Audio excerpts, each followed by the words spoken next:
Hello everyone and a very very good evening to all of you. ये video आप सभी के लिए बहुत इंपॉर्टेंट है क्योंकि आरआरबी पीओ क्लर्क का नोटिफिकेशन आ चुका है और आज हम इस वीडियो में बहुत डिटेल में समझने वाले हैं कि हमारा सिलेबस क्या है, हमारी स्ट्रैटेजी क्या होनी चाहिए, हमें किन पॉइंट्स पे ज़्यादा फोकस करना है, किस तरीके से अपने आगे आने वाले 2 से 3 महीनों में अपनी पढ़ाई करनी है जिससे कि हम सिलेक्शन ले सकें। एक रिक्वेस्ट करूंगी इस वीडियो को स्टार्ट करने से पहले कि कॉपी और पेन लेके जरूर बैठिएगा और इंपॉर्टेंट पॉइंट्स को नोट डाउन करते हुए जरूर चलिएगा। ये मैं आपको गारंटी के साथ कह सकती हूँ कि अगर आपने ये strategy point two point follow कर ली तो आपका जो सिलेक्शन है वो बहुत ईजी हो जाएगा। चलिए आ जाते हैं डिटेल्स पे। पहले सारी डिटेल्स के बारे में बात करेंगे, सारे पॉइंटर्स की बात करेंगे और फिर उसके बाद स्ट्रैटेजी देखेंगे। तो सबसे पहले सबसे इंपॉर्टेंट चीज है हमारी डेट्स। तो ऑफिस असिस्टेंट का मतलब होता है कि ये आपका क्लर्क लेवल का एग्जाम है और स्केल 1 का मतलब हो गया आपका पीओ लेवल का एग्जाम। तो अगर मैं प्रीलिम्स एग्जामिनेशन की डेट्स की बात करूं तो आपकी जो प्रीलिम्स एग्जामिनेशन की डेट्स है वो अगस्त 2024 है। अभी हम जून में हैं, लगभग हमारे पास आधा जून है, पूरा जुलाई है और आधा लगभग आप मान के चलो अगस्त है। मतलब लगभग से लगभग आपके पास 1.5 से 2 महीने का टाइम है। मेंस आपका सितंबर या अक्टूबर में होगा तो मेंस में आपको 1 महीना एडिशनल मिल जाएगा। इंटरव्यू आपका सिर्फ पीओ में होता है, क्लर्क में आपका कोई इंटरव्यू नहीं होता। तो क्लर्क में आपको सिर्फ प्री देना है और मेंस देना है। पीओ में आपका प्री के बाद मेंस और उसके बाद आपका इंटरव्यू भी होगा और इंटरव्यू आपका नवंबर 2024 में शेड्यूल्ड है और आपको जो अलॉटमेंट है वो जनवरी तक मिल जाएगा।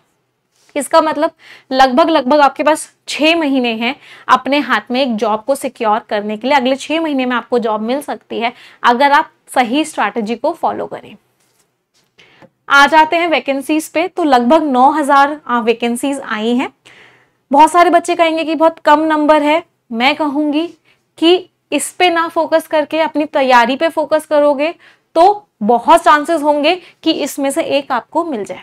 तो अभी आपका फोकस किस चीज पे होना चाहिए? सिर्फ सोल्यूशन पे होना चाहिए। और वो सोल्यूशन क्या है आपका कि भाई एग्जाम आया है, नोटिफिकेशन आई है, वैकेंसीज आई हैं, अब मुझे जॉब लेनी ही लेनी है। जॉब कैसे लेनी है वो अभी मैं आपको आगे बताऊंगी। आ जाते हैं एज एंड एलिजिबिलिटी पे। तो अगर आप ऑफिस असिस्टेंट के लिए प्रिपेयर कर रहे हो क्लर्क एग्जामिनेशन के लिए तो आपकी जो एज है वो 18 से 28 साल के बीच में होनी चाहिए। अगर कंफ्यूजन है 18 और 28 कब काउंट किया जाएगा तो यहाँ पे दिया हुआ है आपको क्लियरली क्या दिया हुआ है कि आप जो है इसके बाद पैदा होने चाहिए और इससे पहले पैदा होने चाहिए। इन दोनों को इंक्लूसिव, मतलब इन डेट्स पे भी पैदा हुए हो तो कोई भी प्रॉब्लम नहीं है, बट आप इसके बीच में होने चाहिए। अगर हम पीओ एग्जामिनेशन की एज के बारे में बात करें तो 18 से लेकर 30 तक की है ये। इसमें भी ये दोनों आपको डेट्स दी हुई हैं, इनके बीच में होना चाहिए आपकी जो एज है। So this is for office assistant and officer scale 1। ये आपकी क्या है? एज एलिजिबिलिटी है। कोई परेशानी? कुछ रिलैक्सेशंस भी दिए गए हैं एज में, जैसे schedule caste, schedule tribe, OBC, फिर persons with disability, ex serviceman, women जो डाइवोर्स्ड हैं, तो एक्सेप्शंस दिए हुए हैं। ये मैं आपको पीडीएफ शेयर कर दूंगी। अगर आप इनमें से किसी भी कैटेगरी में लाई करते हैं तो आपको एज थोड़ी सी और ज्यादा अलाउ हो जाती है। अब बात करेंगे एजुकेशनल क्वालिफिकेशन की। तो एजुकेशनल क्वालिफिकेशन बहुत सिंपल सी है कि आपके पास एक बैचलर्स डिग्री होनी चाहिए। आपका रिजल्ट जो है डिक्लेयर्ड हो जाना चाहिए। बहुत सारे बच्चों के क्वेश्चंस आते हैं कि मैम अभी रिजल्ट आया नहीं है बट एग्जाम्स हो गए हैं। तो क्लियरली मेंशन हुआ है नोटिफिकेशन में कि 27 जून 2024 से पहले अगर आपका रिजल्ट डिक्लेयर हो जाता है बैचलर्स डिग्री का तो आप जो है एलिजिबल हो इस एग्जामिनेशन को देने में।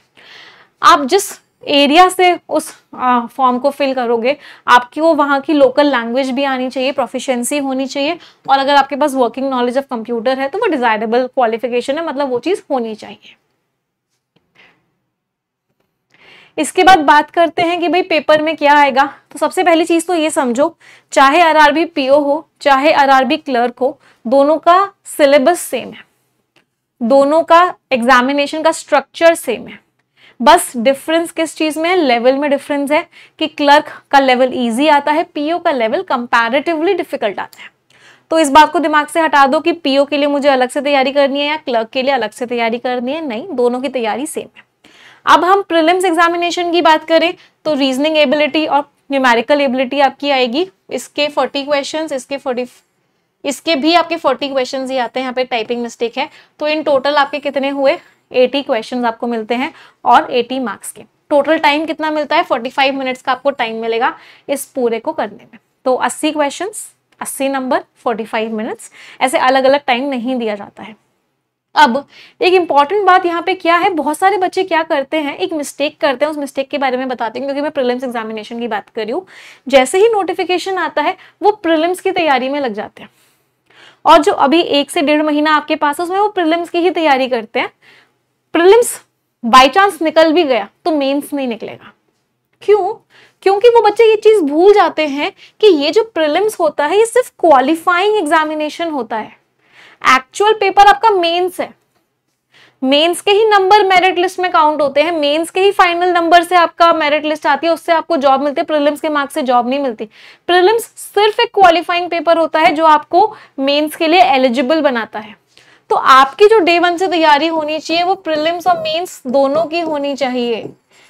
ऊपर से दूसरी बात क्या होती है, मेंस की तैयारी करोगे तो प्रीलिम्स तो अपने आप हो जाएगा, क्योंकि मेंस एक हाई लेवल है, प्रीलिम्स थोड़ा सा नीचे वाला लेवल है, तो मेंस होगा तो प्री ऑटोमेटिकली हो जाएगा।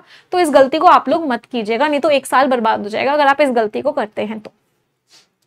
दूसरी इंपॉर्टेंट चीज, अब आ जाते हैं मेंस में। तो मेंस में बेसिकली आपके ये सारे सब्जेक्ट्स आते हैं। Reasoning ability same, general awareness एक ऐड होता है, एक आपका इंग्लिश या हिंदी में से आपको एक लेना होता है, न्यूमेरिकल एबिलिटी सेम, और एक कंप्यूटर नॉलेज।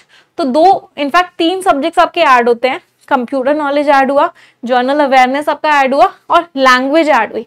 लैंग्वेज में आप इंग्लिश भी ले सकते हो या फिर लैंग्वेज में आप हिंदी भी ले सकते हो, आपके पास ऑप्शन होता है। तो इसमें आपको टोटल 2 घंटे का टाइम दिया जाता है। ये नंबर ऑफ क्वेश्चंस और मैक्सिमम मार्क्स हैं, कैसे कैसे कितना कितना आता है। अब बात करते हैं स्ट्रैटेजी क्या है। मैंने मैम सिलेबस तो जान लिया कि ये सब्जेक्ट्स हैं, ये नंबर आते हैं, ये इन डेट्स को एग्जाम है, इतनी वैकेंसी है, सब कुछ पता चल गया, ये क्वालिफिकेशन है, ये एज एलिजिबिलिटी है, सारे पॉइंटर्स हो गए। अब सबसे ज्यादा इंपॉर्टेंट मुद्दे की बात जो आती है वो है स्ट्रैटेजी। क्या स्ट्रैटेजी होनी चाहिए, स्ट्रैटेजी क्या है, हर सब्जेक्ट का सिलेबस क्या है, सारी चीजों को डिटेल में समझते हैं। बट सबसे पहली चीज जो बेटा आपको समझनी है, कुछ पॉइंटर्स दे रही हूँ जो आप गलती मत करना बस, क्योंकि मैंने बहुत बच्चों को देखा है ये गलती करते हुए और सिलेक्शन उनका रुक जाता है सिर्फ गलतियों की वजह से। पहले उन गलतियों की बात करूंगी। सबसे पहली गलती के बारे में मैं आपको बता चुकी हूँ कि आपको प्री और मेंस को साथ में लेके चलना है। तो इसका मतलब ये है कि आपको आज से ही दोनों की तैयारी करनी है। दूसरी गलती बहुत सारे बच्चे क्या करते हैं, मॉक टेस्ट नहीं देते। तो आपको मेक श्योर करना है कि आप मॉक टेस्ट देना स्टार्ट करो। फिर बच्चों को लगता है कि मैम पढ़ाई तो की नहीं है, अभी चीजें समझी तो है नहीं, तो मॉक टेस्ट कैसे दें। नहीं, मॉक टेस्ट को देना स्टार्ट करो, समझ में आएगा पेपर में क्या आता है, पेपर में कैसे आता है, आपकी अभी आप कहाँ लाई कर रहे हो, आपकी स्पीड क्या है। तो अभी स्टार्टिंग में कोशिश करो कि हफ्ते में कम से कम 1 या 2 मॉक टेस्ट तो देना स्टार्ट करो ही करो। मॉक टेस्ट का एनालिसिस बहुत अच्छे से करो। तीसरी गलती जो बहुत सारे बच्चे करते हैं, बहुत सारे बच्चे क्या करते हैं, जीए और इंग्लिश या हिंदी जिसमें से भी आप एक लेना चाहते हो, इनको बिल्कुल भी हाथ नहीं लगाते। नहीं, इनको भी पढ़ना स्टार्ट करो अभी से। क्वांट्स, रीजनिंग प्री में आए, बट मेंस में क्वांट रीजनिंग के साथ इंग्लिश और जीए भी है, या हिंदी या जीए भी है। अच्छा, एक क्वेश्चन और आता है बहुत सारे बच्चों का, इसको भी हम यहीं एड्रेस कर लेते हैं। मैम इंग्लिश ले या हिंदी ले, ये बहुत बड़ा कंफ्यूजन है। तो कुछ चीजें बता देती हूँ इसके लिए। सबसे पहले तो अगर आप सिर्फ आरआरबी पी और आरआरबी क्लर्क को ले रहे हो तो आपको कंफ्यूजन हो सकता है, लेकिन अगर आपका target IBPS PO IBPS clerk भी है, एसबीआई पीओ एसबीआई क्लर्क भी है, आरबीआई असिस्टेंट भी है, एलआईसी का कोई एग्जाम आता है वो भी है, तो सिंपल एंड श्योर सी स्ट्रैटेजी है कि इंग्लिश लो, क्योंकि बाकी सारे सब्जेक्ट्स में इंग्लिश आती है, बाकी सारे एग्जाम्स में इंग्लिश आती है, हिंदी किसी और में नहीं आती। पहली चीज, तो आप एक एडिशनल सब्जेक्ट क्यों बढ़ा रहे हो। दूसरी चीज, आपको क्या करना है, अगर आप सिर्फ, अब उन वाले बच्चों की बात कर लेते हैं जो सिर्फ आरआरबी पीओ क्लर्क ही टारगेट कर रहे हैं, जिनको किसी और का देना ही नहीं है, उन लोग बच्चों को क्या करना है, आरआरबी पीओ का एक प्रीवियस ईयर पेपर उठाना, इंग्लिश का उठाना, हिंदी का उठाना, दोनों को अटेम्प्ट करना, दोनों में अपने मार्क्स देखना, जिस भी में आपके मार्क्स ज्यादा आपको लगे, ज्यादा आ रहे हैं, आप उसको सिलेक्ट कर सकते हो, कंप्लीटली योर चॉइस। मुझसे पूछोगे मैम आपका सजेशन क्या है कि इंग्लिश लेनी चाहिए, हिंदी लेनी चाहिए। मेरा सजेशन, क्योंकि मैं एक इंग्लिश की टीचर भी हूं, ये भी इस चीज को शायद थोड़ा सा अफेक्ट करेगा इस बात को। मेरा सजेशन इंग्लिश है, क्योंकि इंग्लिश आरआरबी पीओ क्लर्क की बहुत ईजी आती है, एकदम बच्चों वाली इंग्लिश आती है, जिसको बहुत कम टाइम में आप बहुत सारे मार्क्स गेन कर सकते हो। आई वुड से हार्डली आपको 20 से 25 दिन लगेंगे आरआरबी पीओ और क्लर्क की इंग्लिश में, और बहुत अच्छे नंबर लेके आने में। हिंदी में अपनी अपनी एफिशिएंसी की बात है, हिंदी में थोड़ा टाइम एक्स्ट्रा लग सकता है, क्योंकि हमें बोलने वाली हिंदी आती है, लेकिन जब लिखने वाली हिंदी आती है ना, जो सारी की सारी चीजें आती हैं, विसर्ग और बहुत सारे कॉम्प्लेक्स चीजें आती हैं, तो वो हमें बिल्कुल नया पढ़ना पड़ता है, तो वो थोड़ा सा डिफिकल्ट होता है। Completely again I would say your आपकी चॉइस है इंग्लिश या हिंदी लेना, बट अभी के अभी फाइनलाइज कर लेना। उन बच्चों के लिए चॉइस है जो बच्चे सिर्फ आरआरबी का एग्जाम्स देंगे, जो बच्चे सारे एग्जाम्स देंगे, आईबीपीएस भी देंगे, एसबीआई भी देंगे, उनके लिए चॉइस नहीं है। मेरा सजेशन उनके लिए तो 100% इंग्लिश ही रहेगा। चलो अब आ जाते हैं, एक एक करके बात करेंगे। सबसे पहले हम बात करते हैं इंग्लिश या हिंदी, दोनों में सेम ही है, लैंग्वेज ही है, तो लैंग्वेज की स्ट्रैटेजी सेम ही होती है। तो स्ट्रैटेजी क्या है, जब भी हम इंग्लिश लैंग्वेज की बात करते हैं, हम इसको 4 पार्ट्स में डिवाइड करेंगे। सबसे पहला पार्ट होता है आपका ग्रामर, दूसरा पार्ट होता है आपका वोकैबुलरी, तीसरा पार्ट होता है आपका reading and skimming, fourth part होता है आपका प्रैक्टिस। डेस्क्रिप्टिव राइटिंग आपका आरआरबी में नहीं होता है, तो लेटर लिखना, ऐसे लिखना, वो वाला पार्ट इसमें नहीं है। आईबीपीएस जब करवाऊंगी, एसबीआई की तब करवाऊंगी, उसमें डेस्क्रिप्टिव राइटिंग भी ऐड करूंगी। चलो अब बात करते हैं ग्रामर की। अगर आपकी ग्रामर ठीक ठाक है, आपने बचपन में कभी ग्रामर पढ़ी है, थोड़ा बहुत आपको इंग्लिश में थोड़ा सा आपको आता है, बिल्कुल आप 0 लेवल पे नहीं हो, तो आप क्या करो, ग्रामर में सीधा 120 रूल्स ऑफ ग्रामर करो, मोर देन सफिशिएंट है। 11 घंटे की वीडियो है, एक बार इसको देख लो, और उसके बेसिस पे 8 घंटे की एक वीडियो एरर डिटेक्शन की है, उसको देख लो। ये मैंने बहुत बार बताया है, मोर देन सफिशिएंट है। इसके अलावा आपको ग्रामर में और कुछ करने की जरूरत नहीं है, अगर आपकी ग्रामर ठीक ठाक और आप 0 लेवल से नहीं पढ़ना चाहते। अगर आपको लगता है बिल्कुल ही 0 हो, ग्रामर आज तक देखी ही नहीं है, तो फिर मैं उन बच्चों को कहती हूँ कि अगर आपने सब्सक्रिप्शन लिया हुआ है क्लासेस का, तो या तो आप ग्रामर ग्रंथ का कोर्स देख लो, या फिर अगर आप यूट्यूब से देखना चाहते हो तो 50 आवर फाउंडेशन कोर्स देख लो ग्रामर का। 50 आवर फाउंडेशन कोर्स देख लो, या फिर क्या कर लो, ग्रामर ग्रंथ का कोर्स देख लो। लेकिन ये उन बच्चों के लिए जिनको बिल्कुल 0 से पढ़ना है, जिनको सिर्फ समराइज करना है, रिविजन करना है, उन बच्चों के लिए ये दोनों चीजें सफिशिएंट है। इसके बाद अगली बात करते हैं वोकैबुलरी की। वोकैबुलरी में आपको क्या करना है, सबसे पहली चीज जो आपको करनी है आरआरबी पीओ के एग्जामिनेशन के लिए, दैट इज द हिंदू की वोकैबुलरी।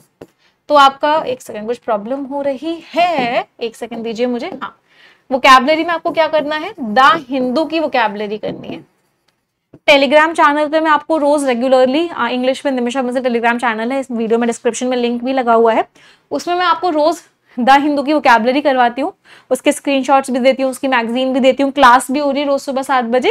लास्ट 3 मंथ्स की वोकैबुलरी कर लो, मोर देन सफिशिएंट है। उसकी एक कंबाइंड वीडियो भी मैं आपको दे दूंगी, जो बच्चे वीडियो से करना चाहते हैं इसी चैनल पे अपलोड कर दूंगी। लास्ट 3 मंथ्स की द हिंदू की वोकैब कर लो, सफिशिएंट है, मोर देन सफिशिएंट है। अगर वोकैब प्रोडिजी की बुक है आपके पास, तो इसका चैप्टर नंबर 2 उसको बहुत अच्छे से पढ़ लो। वोकैब प्रोडिजी की बुक है, चैप्टर नंबर 2 पढ़ लो, द हिंदू की लास्ट 3 मंथ्स की वोकैब कर लो। जो वर्ड्स बार बार एग्जाम्स में आते हैं वो आपके सामने आ जाएंगे, आपको याद हो जाएंगे, आप एग्जामिनेशन में देखोगे तो आपके लिए बहुत ईजी होगा। ये मैं आपको तब बता रही हूँ जब आपके पास सिर्फ कितने महीने का टाइम है, 1.5 से 2 महीने का टाइम है। कोई दिक्कत किसी को? हिंदू में रोज रोज नए वर्ड्स आते रहते हैं। बात करते हैं रीडिंग और स्किमिंग की। इसके लिए आपको क्या करना है, एक आर्टिकल रोज द हिंदू का पढ़ना है और एक आर्टिकल रोज स्किम करना है द हिंदू का ही। मैं द हिंदू क्यों कह रही हूँ, इसका एक सिंपल सा रीजन ये है कि एग्जामिनेशन में जो लैंग्वेज आती है और जो द हिंदू में जो लैंग्वेज आती है वो बहुत कुछ सिमिलर होती है, मैच करती है। तो अगर हमें एडिटोरियल पढ़ने की रेगुलर हैबिट है तो हमें एग्जाम बिल्कुल भी डिफिकल्ट नहीं लगेगा, हमें बहुत ईजी लगेगा। तो reading and skimming is very important, बहुत इंपॉर्टेंट है। हार्डली मेरे ख्याल से 15 से 20 मिनट लगते हैं एक आर्टिकल रीड करने में और एक आर्टिकल स्किम करने में।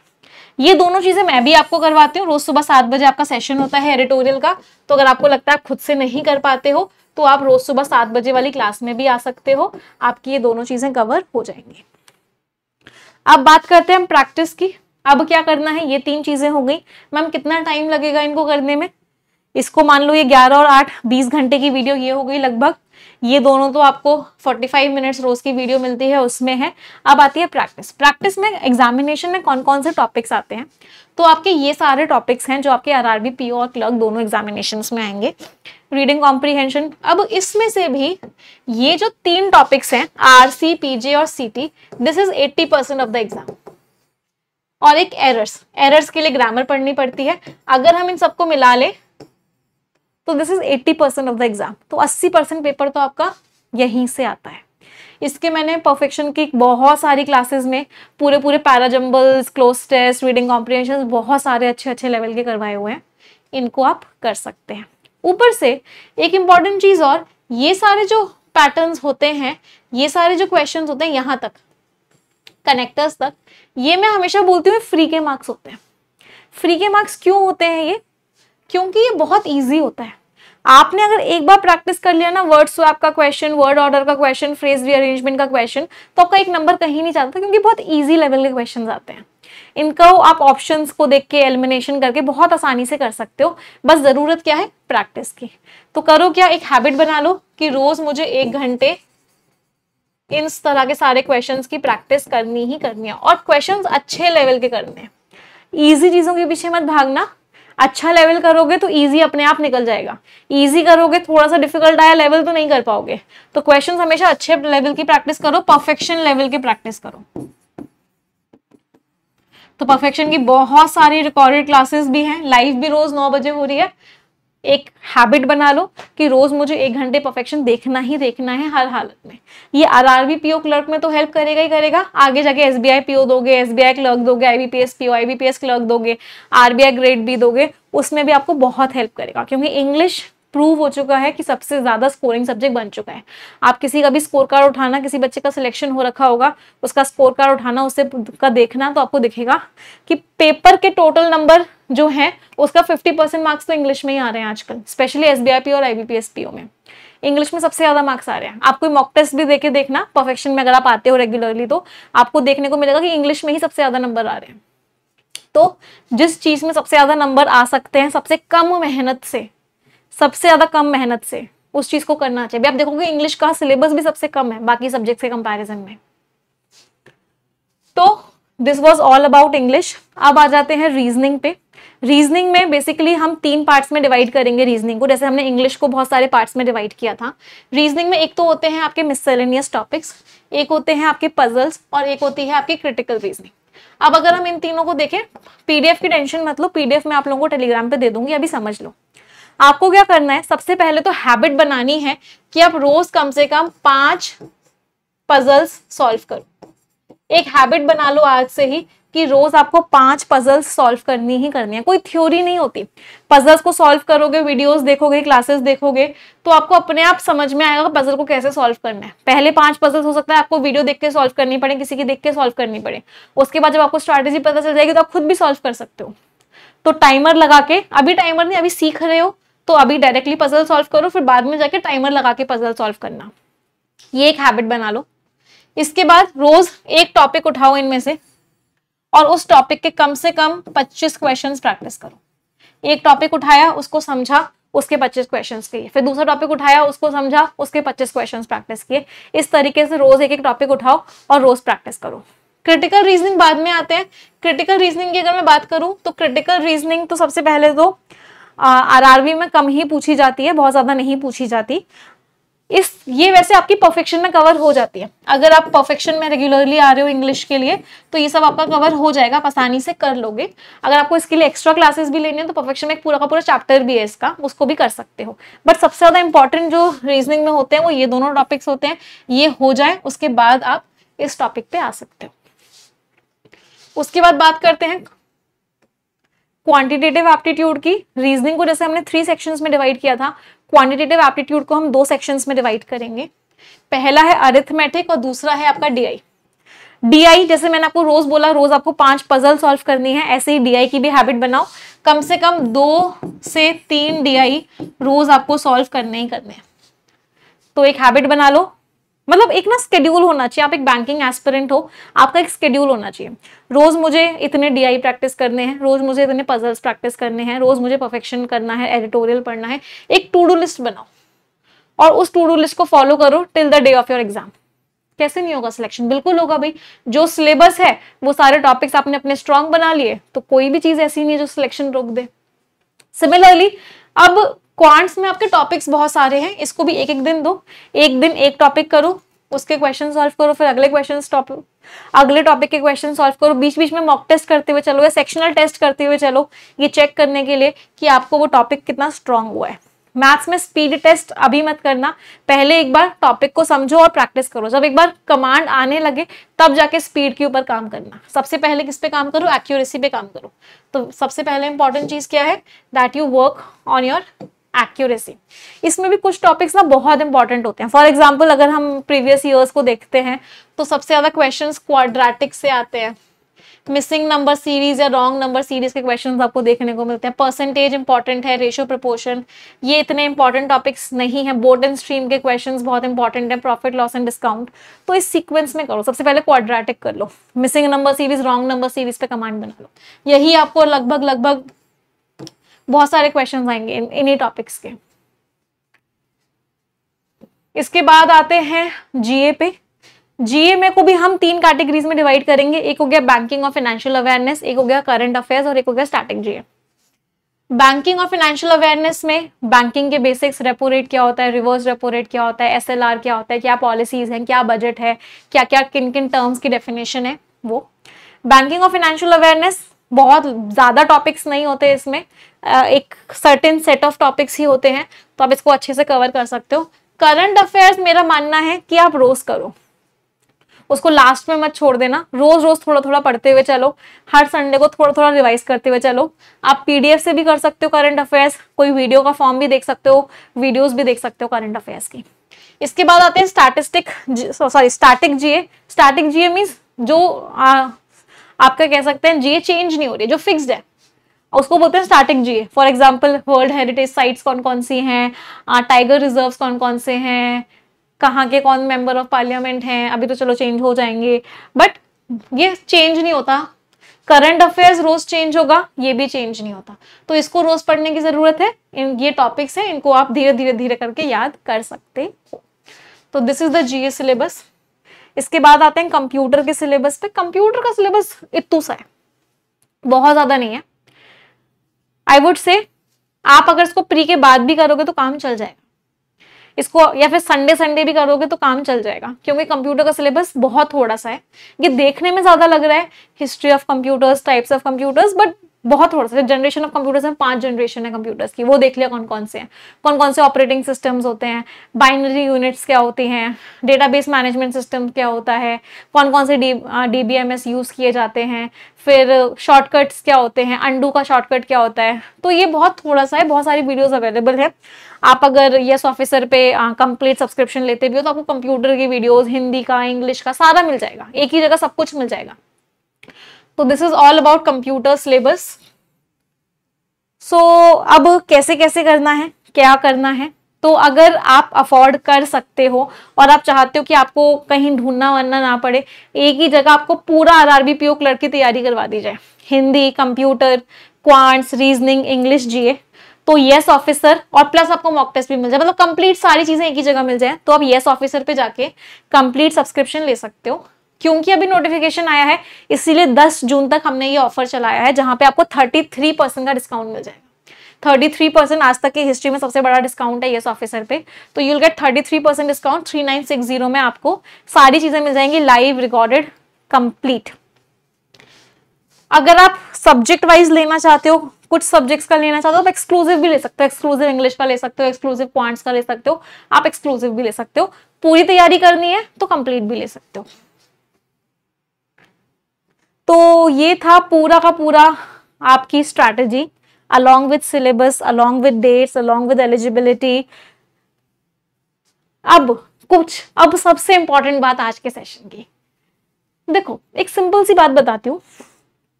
हमने अभी देखा कि हमारे पास, हम अभी जून में बैठे हुए हैं और हमारा एग्जाम अगस्त या सितंबर तक हो जाएंगे, है ना। प्री और मेंस में दोनों की बात कर रही हूँ। हमारे पास जो इफेक्टिव टाइम है, देखो जून तो चलो अभी चल ही रहा है, अगस्त सितंबर एग्जाम्स होंगे, जो हमारे पास इफेक्टिव टाइम है ना वो जुलाई का पूरा मंथ है और 1 महीना है। ये जुलाई हमारे पास क्लियर है, इसमें कुछ दिन मिलेंगे हमें, इसमें कुछ दिन मिलेंगे। अब होगा क्या, आप लोगों को होगी टेंशन, यार पेपर आ रहा है, पेपर आ रहा है, पेपर आ रहा है, यार इतनी कम वैकेंसीज हैं, इतनी कम वैकेंसीज हैं, यार ये स्ट्रैटेजी देख लेते हैं, इसकी स्ट्रैटेजी देख लेते हैं, ये टॉपर का इंटरव्यू देख लेते हैं।